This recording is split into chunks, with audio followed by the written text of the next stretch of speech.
No other woman on earth would ever do this, but I did it exactly one day after I lost my husband.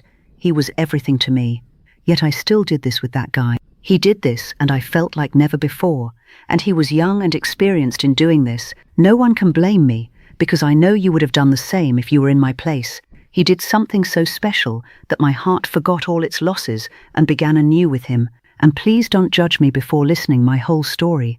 The morning after we buried Gerald, I opened the front door in yesterday's black dress and no shoes. I hadn't meant to answer it. The bell rang twice, and I told myself it was another casserole dish wrapped in foil.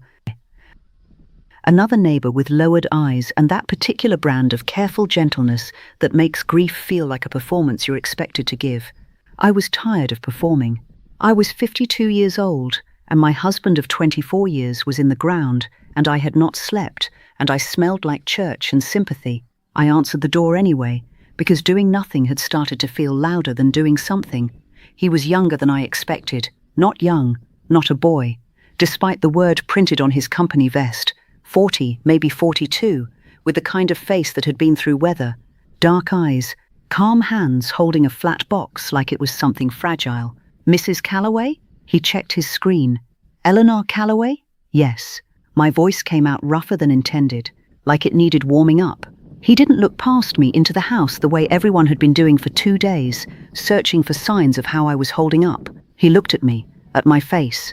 Then he looked down at his tablet with a quiet tact I hadn't seen from anyone recently. Package from your daughter. She marked it fragile. He held it toward me with both hands. I took it, heavier than it looked. Thank you, I said, meaning it as a dismissal. But my voice forgot the firmness that would have made it one. He nodded, didn't turn immediately. His eyes came back to mine with a question he hadn't decided to ask yet. Long night? He said finally. A laugh came out of me, the involuntary kind, the kind that happens when something lands exactly true. Something like that. He tilted his head slightly, not prying, just listening, even to what I hadn't said. I'm sorry, he offered, and I don't know why that one worked when 100 others hadn't, except that he said it quietly, without decoration, like he meant it rather than needing me to confirm he'd said the right thing. I stood there holding the box and said, my husband died yesterday. I hadn't said it out loud yet, not plainly like that. He absorbed it without flinching, without rushing to fill the space.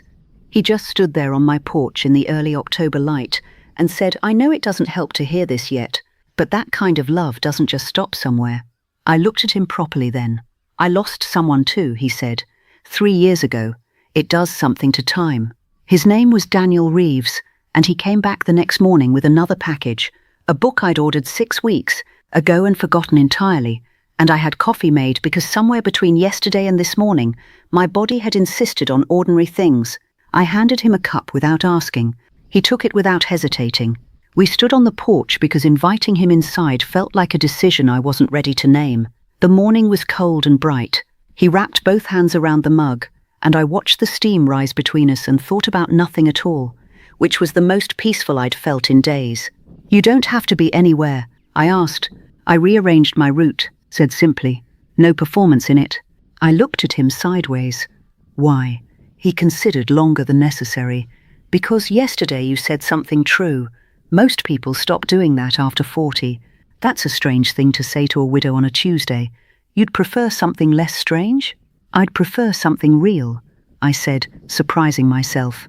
He nodded slowly, like I'd confirmed something. Real I can do, he said, and the porch boards creaked, and the steam rose, and somewhere down the street a car engine started, and none of it felt like the world ending anymore. By Thursday the casseroles had stopped arriving, and the silence had grown a specific quality, not peaceful, not grieving exactly, but hollow, like a room where all the furniture has been moved and you keep misjudging the distances. Daniel knocked at 8:15. He had nothing to deliver. I knew it before I opened the door.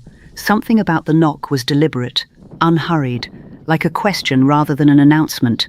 He stood in his ordinary jacket, no vest, no tablet, just himself on my porch, with the October wind lifting slightly. I'm not on my route today, he said. I know. We looked at each other for a moment that stretched beyond its natural length. Would you walk with me? He asked. There's a path along the reservoir. Quiet this time of morning. I hadn't been outside except for the funeral. The house had sealed itself around me, and I'd let it, because grief sometimes presents as shelter. I got my coat.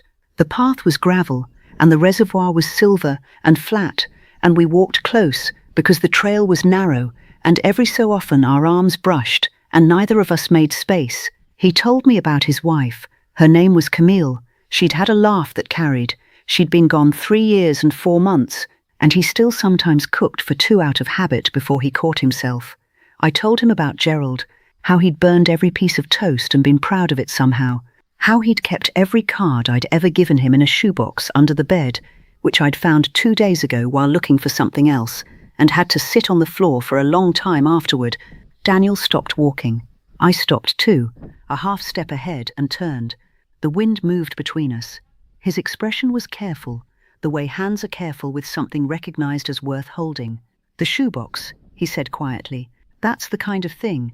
Yes, I said. Exactly that kind of thing.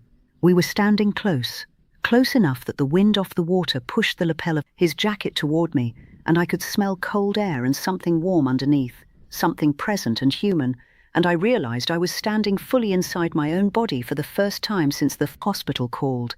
He reached over and adjusted my collar where the wind had folded it back. One motion, his fingers near my jaw without touching it, then withdrawing. Something shifted between us, quiet and irrevocable. Neither of us spoke for a moment that held entirely too much. We should walk, he said, but he didn't move first. I did, and he fell into step beside me, closer than before. Friday, he brought coffee, 2 cups from the place 3 blocks over that I hadn't visited since Gerald's diagnosis. I let him in. The house felt different, with another person in it, not invaded, returned to something. We sat at the kitchen table, and I put Gerald's photograph face up between us, because it felt dishonest not to. Daniel looked at it with quiet respect. He looks like someone who told good jokes, he said. Terrible ones. He thought they were good. Daniel smiled. Private, warm, aimed at me, and something about the shape of it made me set my cup down carefully. Daniel, I said, his first name deliberately, something I hadn't done yet. He looked at me. What are we doing? I asked. The question sat between us on the table next to the photograph and the cooling coffee and 4 days of something I still hadn't named. He was quiet, then being honest with each other. In a world where that's harder than it sounds, I'm a widow of 5 days. I know. People will think, I know that too. He turned his coffee cup slowly in those calm, weathered hands. But I'm not asking for anything except the next hour, the next conversation. I drove past your street twice yesterday on my day off before I turned around and went home. I haven't done anything like that in 3 years. I looked at Gerald's photograph. He would have hated this story, then loved it, then told it badly at every dinner party for years. The thought closed my throat, then strangely opened it. Sunday morning. 7 days. Daniel stood in my kitchen and made toast without burning it, and I sat watching him and thought about how the ordinary things are the devastating ones. How it's never the grand gestures. How it's a man who knows which drawer holds the butter knife without being told because he asked the first time and remembered. He set the plate in front of me, and the October light came through the window at a low angle that turned everything gold. I put my hand on the table between us. He looked at it, looked at me. I don't know what this is, I said. Neither do I, he said. I just know I want to find out. He placed his hand over mine. His palm was warm and the pressure was gentle and certain, and the kitchen was full of light, and somewhere a clock ticked, and I thought, this is how things begin. Not with thunder, with a hand on a table, and a man who says true things and remembers how you take your coffee. Okay, I said. Just that. He didn't smile immediately. He looked at me first, the way he always did, directly, like I was worth looking at, and then he smiled, and it was quiet and full and enough. Outside, the October morning went on being gold. The wedding made no sense, people said. She was 52. He drove a delivery route, a week, just 1 week, but they were wrong about the math, because grief does something to time, and 2 people who have both lived long enough to know what matters can close a distance in 7 days that others spend lifetimes circling. Eleanor wore blue. Her daughter cried, then laughed, then said, Dad would have hated this, then Dad would have loved this. She was right on both counts.